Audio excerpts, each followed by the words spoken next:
एवढी गर्दी पाहून मलाही आश्चर्य वाटलं की खरंच ह्या कीर्ती पाटील किती प्रेमळ आणि त्यांचे संबंध किती त्याच्यावरनं लक्षात येते. आपण फार दूरवरून आला असाल, बरं वाटलं म्हणजे त्यांचं हे सगळं बघून. तर आपण आज ज्या कार्यक्रमासाठी मेन उपस्थित आहोत तो म्हणजे सौभाग्यवती कीर्ती कमळाकर पाटील. ह्या कोऑपरेटिव्ह क्षेत्रातून म्हणजे सहकार निबंध कार्यालयातून प्रथम श्रेणी वर्ग 1 म्हणून सेवानिवृत्त आत्ताच नुकत्या झाल्या.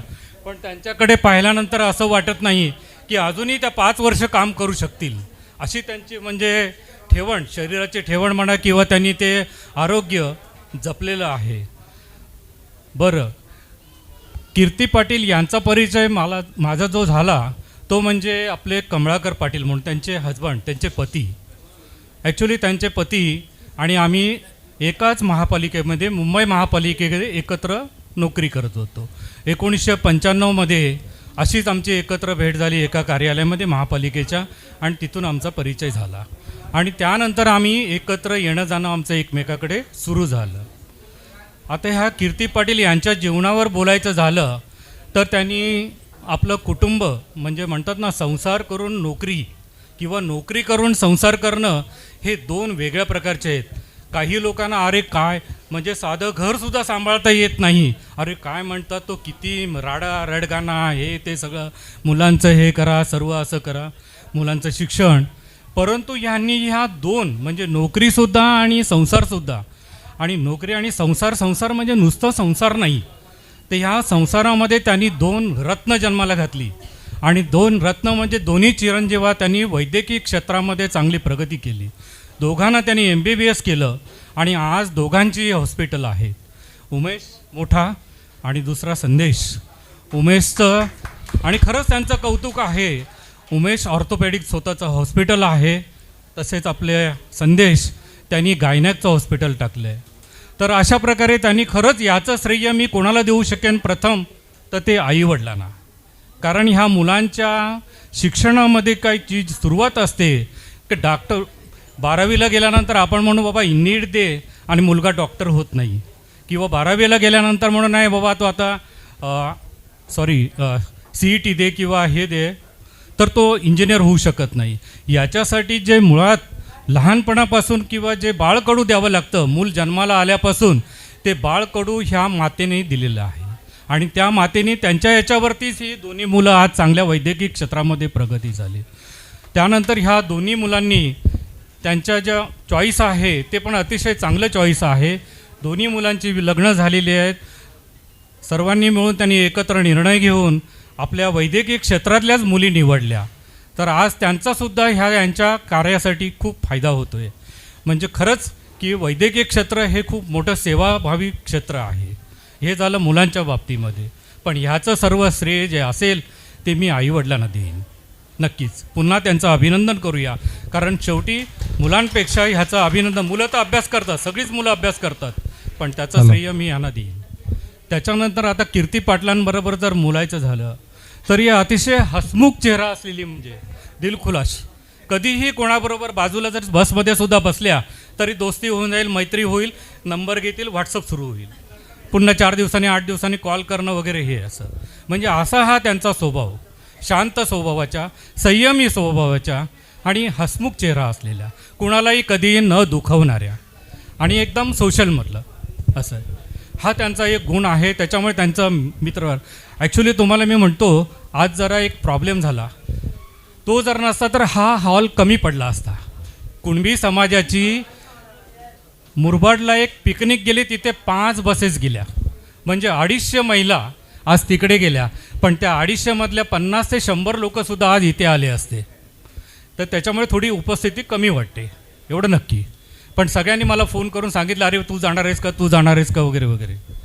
तर खरंच त्यांचं जे प्रेम आहे किंवा त्यांनी जे सोशल आणि दुसऱ्याचं दुःख जाणणं हे त्यांचं पहिलं हे.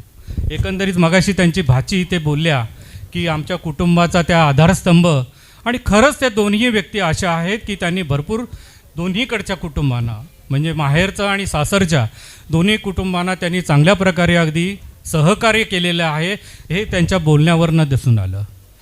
त्याच्यानंतर आता त्यांच्याबद्दल जर बोलायचं झालं तर खूप काय आहे, पण आता मी काही जास्त बोलत नाही. त्या एकदम म्हणजे म्हणतात ना त्या खवय्या आहेत, एकदम चांगलं जेवण बनवतात.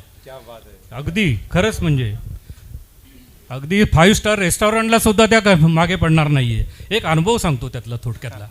मी एकदा दिवाळीच्या काही 2-3 दिवसानंतर त्यांच्याकडे गेलो होतो. त्यावेळेला त्यांनी मला फराळचं ताट उभे केलं. मी म्हटलं नाही, आता दिवाळी आत्ताच हे झालेली आहे. पण तरीसुद्धा त्यांनी ते अनारसे बनवले होते. मी निघालो होतो, माझ्या पिशवीमध्ये अनारसे ते टाकून दिले. मी घरी घेऊन गेलो, मी पत्नीला दिलं. अरे काय आणलं तू? म्हटलं हे अनारसे दिले आहेत, वहिनींनी अनारसे दिले. मग ते अनारसी टेस्ट एवढी होती की ते मला अजूनही जीभ लक्षात आहेत. आणि मी ह्या दिवाळीत पुन्हा त्यांच्याकडे अनारसेसाठी जाणार आहे बायकोला घेऊन. असं अशी एक आठवणी असतात. असं त्याच्यानंतर त्यांच्याबद्दल बोलायचं झालं तर त्यांनी म्हणजे म्हणतात ते प्रवास पण भरपूर केला. त्यांना सहलीचं, टूरचं वगैरे सगळ्याचा आनंद आहे. फोटो काढण्याचा भरपूर एकदम छंद आहे त्यांना. तो तर त्यांचा झालाच पाहिजे. अगदी सेल्फी निघालीच पाहिजे, फोटो सेशन हे झालंच पाहिजे. हे खूप त्यांचे छंद आहेत. आणि तसे आमचे कमळाकर भाऊसुद्धा एकदम शांत आहेत. जोपर्यंत त्या तिथून बाहेर काढत नाही तोपर्यंत नाही. आम्ही थोडेसे तापट आहेत, पटकन बाबा हे आवर चल पुढे आपल्याला जायचं आहे. हा त्यांच्यातला फरक आहे. पण कमळाकर भाऊ कधी तसं त्यांनी काही केलं नाही आहे तसं. अशा प्रकारे म्हणजे त्यांचं हे वैशिष्ट्य आहे. त्याच्यानंतर आता म्हणजे त्यांना पर्यटनाची वगैरे खूप आवड आहे. त्यांनी युरोप वगैरे करून झालेले आहेत. तर त्यांना उरलेले जे बाकी काही देश आहेत ते पर्यटन करण्याची परमेश्वराकडून संधी येऊ. कारण त्यांना काही तसं आर्थिक बाबतीमध्ये कुठल्याही प्रकारचं हे नाही आहे. फक्त प्रत्येक गोष्टीला काहीतरी निमित्त पाहिजे आणि तिकडनं बोलावणं आलं पाहिजे, तर ते नक्कीच करून येतील. तर त्यांच्या ज्या आता मी थोडक्यात आवरतो माझं. ईश्वराकडे माझी एकच प्रार्थना आहे की त्यांचं निरोगी जीवन, सुखी समाधानी आणि पर्यटनाचं किंवा हे जे आहे ते त्यांची व्यवस्थित होऊ दे, एवढंच परमेश्वराकडे इच्छा करून मागतो. आता थोडक्यात म्हणायचं झालं तर आज तर तुम्ही त्यांच्याकडे बघितलं का एक राजा राणीची एक जोडी वाटते. म्हणजे खरंच म्हटलं की कमळाकर पाटील भाऊ आमचे वाटत नाही की बाबा 2018मध्ये रिटायर झाले, 17-18मध्ये एक्झॅक्ट मला मी विसरलो होता. पण असं वाटत नाही की ते 7-8 वर्षापूर्वी रिटायर झालेले. म्हणजे एक राजा राणीची जोडी आज आपल्यासमोर बसलेली आहे आणि खरंच ते कौतुकास्पद आहे. त्यांनी निरोगी आयुष्य आणि मेल मेंटेन केलेलं आहे. आता त्याच्यामागे काय त्यांचं रहस्य आहे, मुलांचं रहस्य आहे की माहिती नाही. पण मला वाटतं ते मुलांचे फॉर्म्युले वापरत असतील असं काही वाटत नाही आहे. कारण मुलगा ऑर्थोपेडिक आहे, दुसरा गायनॅक आहे. त्याच्यामुळे इथे त्यांना काय तसा बेनिफिट वाटत नाही आहे. त्यांचे डॉक्टर दुसरेच आहे. ते स्वतःच मला वाटते डॉक्टर्स असतील आपले सुरुवातीचे. असं आहे हे लॉजिक त्यांच्याकडनं. ते आता हे संपल्यानंतर त्यांच्याकडनं विचारून घ्यावं लागेल बाबा याच्या मागचं रहस्य काय नक्की. असं आहे. बरं, मला 2 शब्द बोलायची आयोजकांनी संधी दिली त्याबद्दल मी त्यांचा ऋणी आहे, आभारी आहे. आणि पुन्हा एकदा कीर्ती पाटील यांना आणि आमच्या कमळाकर भाऊंना पुढील आयुष्यासाठी भरघोस निरोगी आयुष्य द्यावं हीच माझी ईश्वराकडे प्रार्थना. एवढे बोलून माझे मी 2 शब्द संपवतो.